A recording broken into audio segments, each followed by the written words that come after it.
Morning students, online classes में आपका स्वागत है। आज अपन स्टार्ट करते हैं बहुलकों का आणविक द्रव्यमान। अब अपन को पता है कि बहुलकों में बहुत सारी एकलक इकाइयाँ होती हैं और वो बहुत सारी एकलक इकाइयाँ हैं वो आपस में सह संयोजक बंध के द्वारा जुड़ी होती है। अब इनमें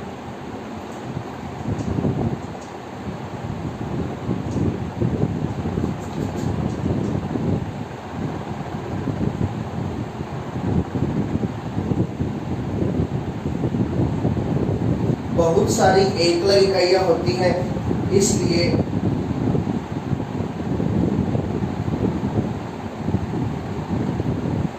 इनका जो अणुभार है वो क्या होता है? उच्च होता है। उच्च अणुभार होता है या उच्च आणविक द्रव्यमान होता है। उच्च अणुभार कह दीजिए चाहे उच्च आणविक द्रव्यमान कह दीजिए। तो बहुलकों का अणुभार या आणविक द्रव्यमान क्या होता है? उच्च होता है। क्यों? क्योंकि बहुलक में बहुत सारी एकलक इकाइयाँ या बहुत सारे छोटे छोटे अणु आपस में जुड़े होते हैं। अब बहुत सारे अणु हो गए, बहुत सारी एकलक इकाइयाँ हो गई, इसलिए उन बहुलक का अणुभार या आणविक द्रव्यमान क्या होगा? उच्च होगा। अब बहुलकों का आणविक द्रव्यमान उच्च होता है, इसलिए बहुलकों को वृहद अणु भी कहा जाता है। इसीलिए बहुलकों को क्या कहा जाता है? वृहद अणु, बड़े अणु, क्योंकि इनमें छोटे छोटे अणु हैं वो आपस में बहुत सारे जुड़े होते हैं, इसलिए इनका अणुभार उच्च होता है। इसलिए बहुलकों को क्या कहा जाता है? वृहद अणु कहा जाता है। अब देखिए, किसी बहुलक में जितनी एकलक इकाइयाँ मौजूद होती हैं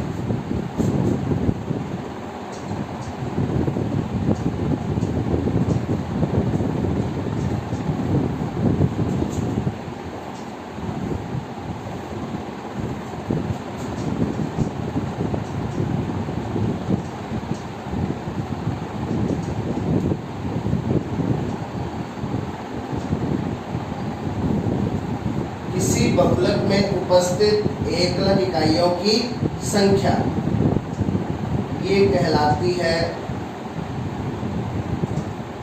बहुलीकरण की कोटि। किसी बहुलक में जितने एकलक इकाई मौजूद हैं उन एकलक इकाइयों की संख्या है वो क्या कहलाती है? बहुलीकरण की कोटि कहलाती है। अब देखिए, किसी बहुलक में एकलक इकाइयाँ कितनी है ये फिक्स नहीं होती। ये क्या है कि बहुत सारी होती है। अब बहुत सारी एकलक इकाइयाँ होती है, इसलिए बहुलकों का आणविक द्रव्यमान है, अणुभार है, वो निश्चित नहीं होता। इसलिए बहुलकों का जो आणविक द्रव्यमान है वो औसत के रूप में निकाला जाता है। देखिए, किसी बहुलक में बहुत सारी एकलक इकाइयाँ होती है, इसलिए उनका अणुभार उच्च होता है, इसलिए इनको वृहद अणु कहा जाता है। और किसी बहुलक में उपस्थित एकलक इकाइयों की संख्या क्या कहलाती है? बहुलीकरण की कोटि कहलाती है।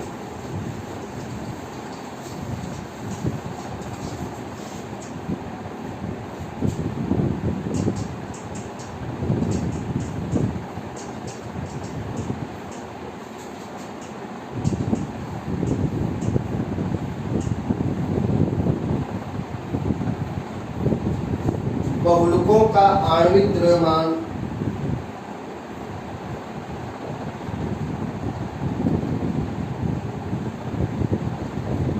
औसत के रूप में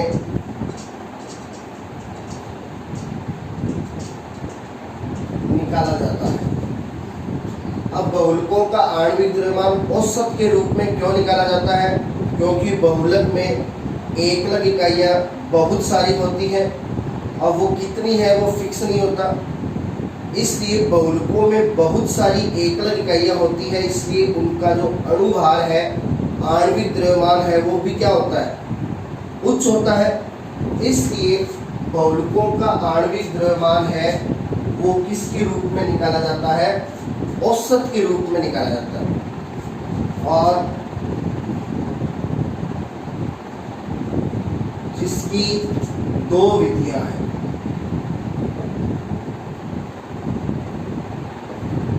बहुलकों के आणविक द्रव्यमान को निकालने की कितनी विधियां हैं, दो विधियां। पहली विधि है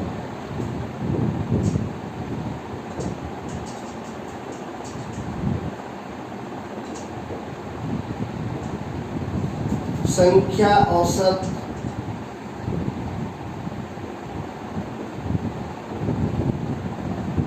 आणविक द्रव्यमान,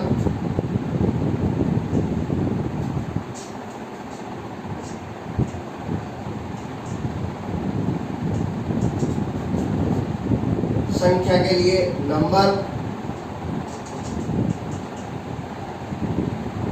औसत एवरेज, आणविक द्रव्यमान,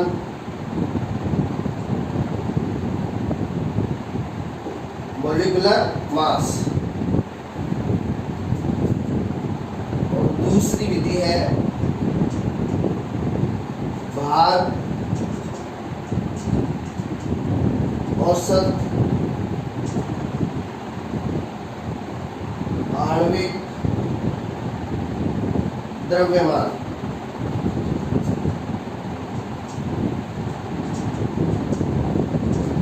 भार वेट, औसत एवरेज, आणविक द्रव्यमान, मॉलिक्यूलर मास। तो बहुलकों के आणविक द्रव्यमान को निकालने की ये दो विधियां हैं, संख्या औसत आणविक द्रव्यमान, भार औसत आणविक द्रव्यमान। अब अपन ने कहा था कि बहुलकों का आणविक द्रव्यमान किसके रूप में निकाला जाता है, औसत के रूप में।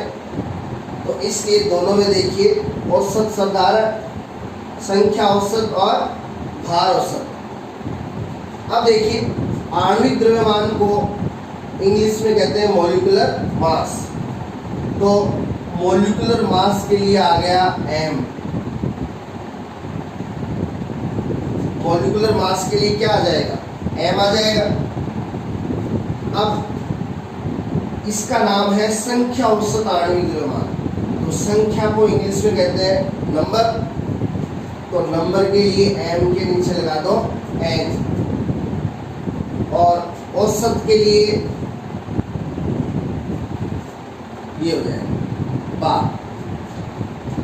इसलिए संख्या औसत आणविक द्रव्यमान को mn बार से शो किया जाता है।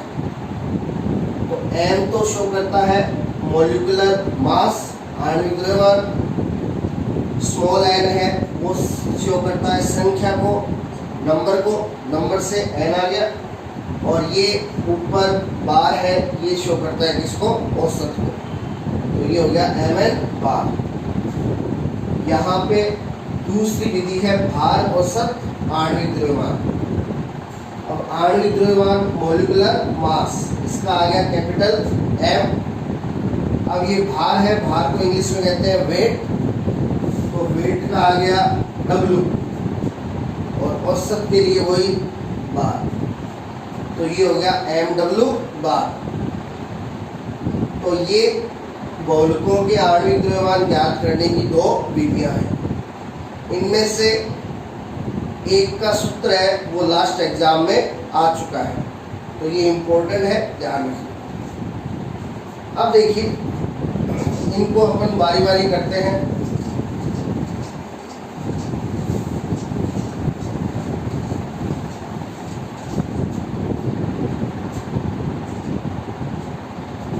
पहली जो विधि है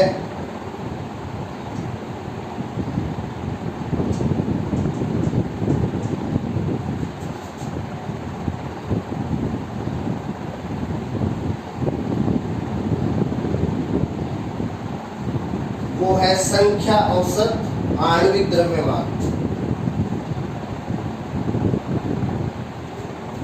मॉलिक्यूलर मास के लिए आ गया m और संख्या नंबर के लिए आ गया स्मॉल n और ये औसत बार mn बार। अब देखिए इसका सूत्र देखेंगे अपन, इसके अंदर क्या होता है।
अब देखिए संख्या औसत आणविक द्रव्यमान, जिसको शॉर्ट में शो किया जाता है किससे, mn बार से।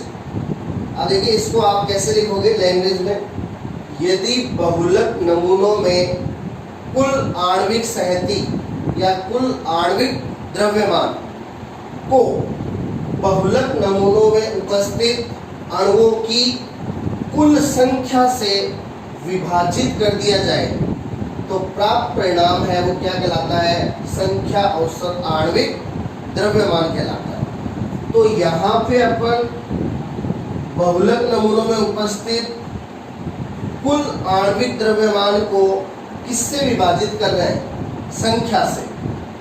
बहुलक नमूने में उपस्थित अणुओं की कुल संख्या से विभाजित कर रहे हैं, तो संख्या से विभाजित कर रहे हैं, इसलिए ये है संख्या औसत आणविक द्रव्यमान।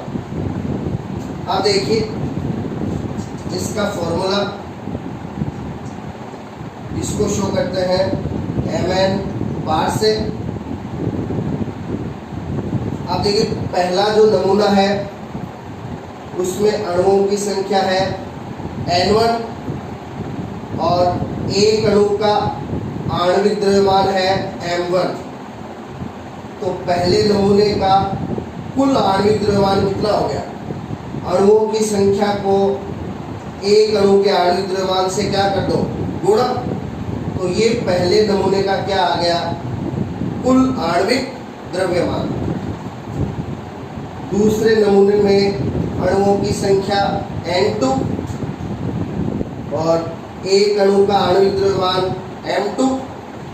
तो इसका कुल आणविक द्रव्यमान अणुओं की संख्या को आणविक द्रव्यमान से कर दिया गुणा। फिर तीसरा नमूना, अणुओं की संख्या n3,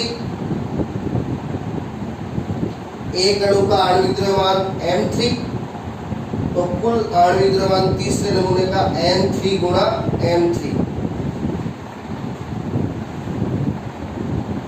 अब अपन को बहुलक का कुल आणविक द्रव्यमान निकालना है। तो इन सभी नमूनों के आणविक द्रव्यमान को जोड़ दीजिए। तो ये पहला नमूना हो गया, पहले नमूने का आणविक द्रव्यमान N1 गुणा M1, दूसरे नमूने का आणविक द्रव्यमान N2 गुणा M2, तीसरे नमूने का आणविक द्रव्यमान N3 गुणा M3। ऐसे बहुत सारे हों तो उनके लिए Ni Mi।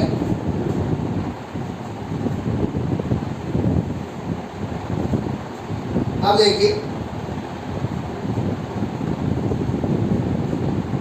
अब ये बहुलक का कुल आणविक द्रव्यमान हो गया, सभी को जोड़ दिया। अब इसको विभाजित करना है बहुलक नमूने में उपस्थित कुल अणुओं की संख्या से। अब पहले नमूने में अणुओं की संख्या है N1, दूसरे नमूने में अणुओं की संख्या है N2 और तीसरे नमूने में अणुओं की संख्या है N3। तो इनको जोड़ दीजिए, ये आ जाएंगे बहुलक नमूनों में उपस्थित कुल अणुओं की संख्या। अब बहुत सारे हैं तो Ni। तो इस प्रकार ये देखिए, अपन ने बहुलक नमूनों में उपस्थित कुल आणविक द्रव्यमान को विभाजित कर दिया किससे? बहुलक नमूने में उपस्थित अणुओं की संख्या से। तो ये अपना आ गया संख्या औसत आणविक द्रव्यमान। अब इसको अपन ऐसे भी शो कर सकते हैं, Mn बार बराबर ये एवरेज का साइन। अब बहुत सारे यानी बहुत सारे अणुओं के लिए लिख रहे हैं अपन, तो बहुत सारे अणुओं के लिए आ जाएगा Ni Mi, सभी बहुलक नमूनों में उपस्थित कुल आणविक द्रव्यमान बटा किससे अपन ने विभाजित किया है? अणुओं की संख्या से। तो ये आ गया बटा अणुओं की संख्या Ni। तो इस प्रकार से अपन शो कर सकते हैं इसको, संख्या औसत आणविक द्रव्यमान को Mn बार। तो ये Mn बार का क्या हो गया? फॉर्मूला हो गया। तो ये बहुलकों का आणविक द्रव्यमान निकालने का पहला तरीका है, संख्या औसत आणविक द्रव्यमान। अब मान लीजिए अपन को पहले नमूने में अणुओं की संख्या दे दी 20 और पहले नमूने का आणविक द्रव्यमान दे दिया 40। तो यहाँ N1 की जगह आएगा 20 और M1 की जगह आएगा 40 और बट्टा में नीचे N1 की जगह 20। अब दूसरे नमूने में अणुओं की संख्या दे दी 30 और आणविक द्रव्यमान दे दिया दूसरे का 20। तो यहाँ N2 की जगह आएगा 30, M2 की जगह आएगा 20 और नीचे N2 की जगह आ जाएगा 30। अब मान लीजिए तीसरा नमूना है, तीसरे नमूने में अणुओं की संख्या दे दी 40 और तीसरे नमूने का आणविक द्रव्यमान दे दिया 30। तो यहाँ N3 की जगह आ जाएगा 40, M3 की जगह आ जाएगा 30 और अणुओं की संख्या 40 है तो नीचे N3 की जगह आ जाएगा 40। तो इस प्रकार से अपन को संख्या औसत आणविक द्रव्यमान है वो Mn बार है, उसको निकालना है। ये इसका फॉर्मूला है। ऊपर अपन को क्या चाहिए? बहुलक नमूनों का कुल आणविक द्रव्यमान।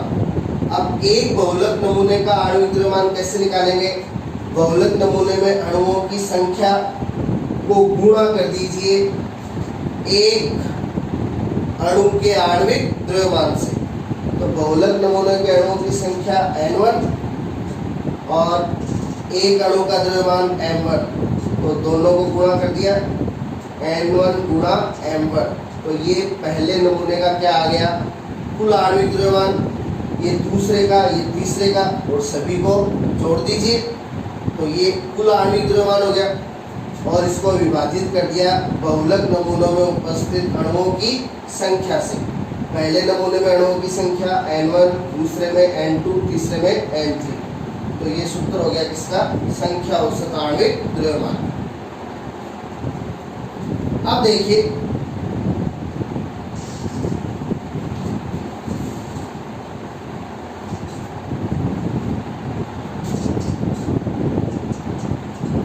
दूसरा है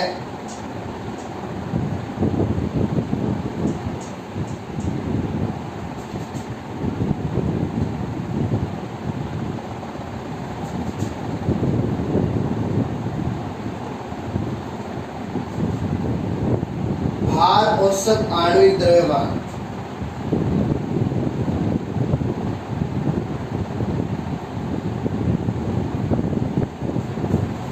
भार औसत आणविक द्रव्यमान mw बार।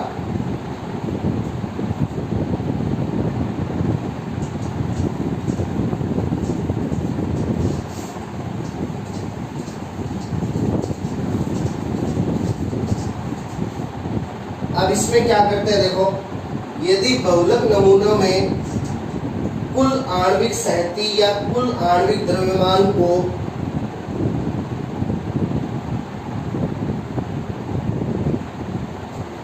एक अणु के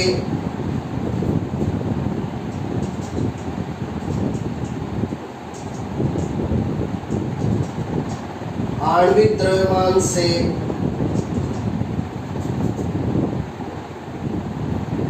गुणा करके तथा सभी का योग करके उसे बहुलक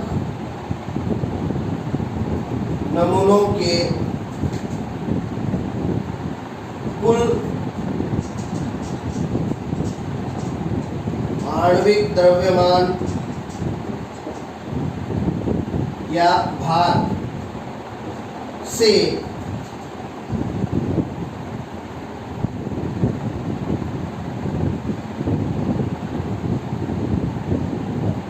विभाजित किया जाए तो प्राप्त परिणाम क्या कहलाता है? भार औसत आणविक द्रव्यमान।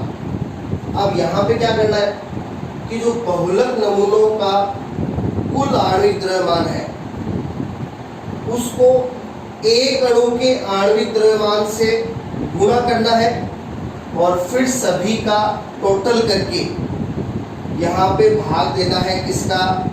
बहुलक नमूनों के कुल आणविक द्रव्यमान का, यानी भार का।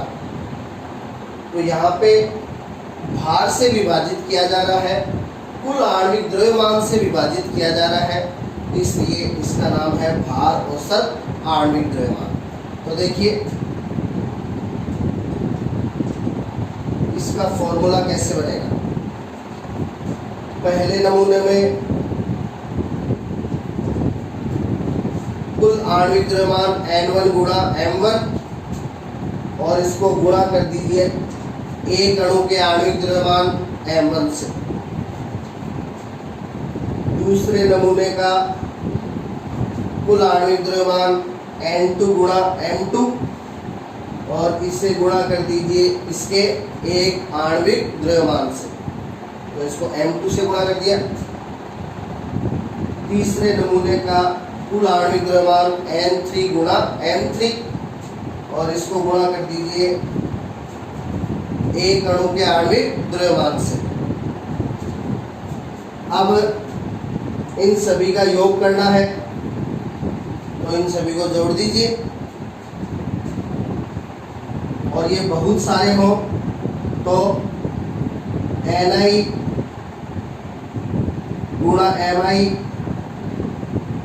गुणा mi, तो इस टाइप से हो जाएगा।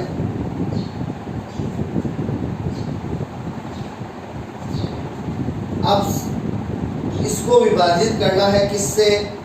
बहुलक नमूनों के कुल आणविक द्रव्यमान से। अब कुल आणविक द्रव्यमान, पहले नमूने का कुल आणविक द्रव्यमान n1 गुणा m1 प्लस दूसरे नमूने का कुल आणविक द्रव्यमान N2 गुणा M2, तीसरे नमूने का कुल आणविक द्रव्यमान N3 गुणा M3, और ये बहुत सारे हो तो Ni गुणा Mi। तो यहाँ पे भाग, पहले वाले में भाग दिया था बहुलक नमूने में उपस्थित अणुओं की संख्या का, केवल N1, N2, N3 का। यहाँ पे दिया है कुल आणविक द्रव्यमान का, N1 गुणा M1 प्लस N2 गुणा M2 प्लस N3 गुणा M3। तो ये है भार औसत आणविक द्रव्यमान। तो इसको ऐसे भी शो कर सकते हैं, N1 M1 गुणा M1, तो ये M1 स्क्वायर हो गया, plus N2 M2 square, plus N3 M3 square,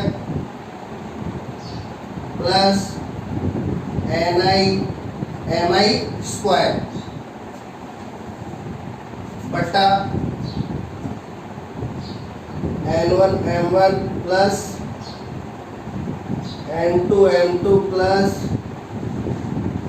N3 M3 plus Ni Mi। ये फॉर्मूला आ गया। अब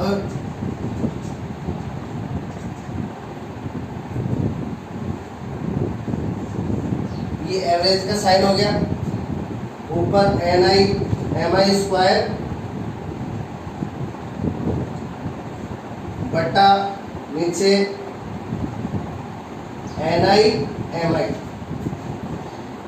तो यहाँ पे क्या किया है, बहुलक नमूने के कुल आणविक द्रव्यमान Ni Mi को गुणा किया है एक अणु के आणविक द्रव्यमान Mi से, तो ये हो गया Ni Mi स्क्वायर बटा भाग दे दिया बहुलक नमूने के कुल आणविक द्रव्यमान का, कुल भार का, Ni गुणा Mi। तो ये हो गया भार औसत आणविक द्रव्यमान। तो ये दो विधियां हैं बहुलकों का आणविक द्रव्यमान औसत के रूप में निकालने के लिए, संख्या औसत आणविक द्रव्यमान और भार औसत आणविक द्रव्यमान। तो इसका एक क्वेश्चन है वो आपकी बुक में दिया हुआ है, वो क्वेश्चन आप इन दोनों फॉर्मूलों से कर लेना, और इसके आगे का अपन नेक्स्ट क्लास में करेंगे। Thank you.